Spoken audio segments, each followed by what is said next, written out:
10 дней днем и ночью на военном полигоне Цавал проходили командно-штабные учения военнослужащих Министерства обороны Абхазии. Завершающий этап посетил главнокомандующий республики Аслан Бжане. Товарищ главнокомандующий, группировка войск «Восток» проводится командно-штабное учение. Руководитель учения, начальник генерального штаба, генерал-полковник Савченко. Здравия желаю.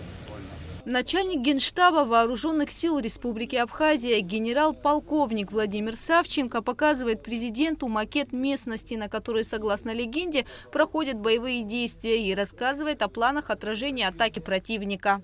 Товарищ главнокомандующий, для отработки вопросов взаимодействия войск, сил в операции подготовлен макет местности. Масштаб макета местности 1,50 тысячный, значит в 1 сантиметре 500 метров. Основная цель командно-штабных учений на полигоне – повышение полевой выучки и слаженности действий войск и сил при решении задач в кризисных условиях. В учениях приняли участие специальные подразделения силовых структур Республики Абхазия – резервисты.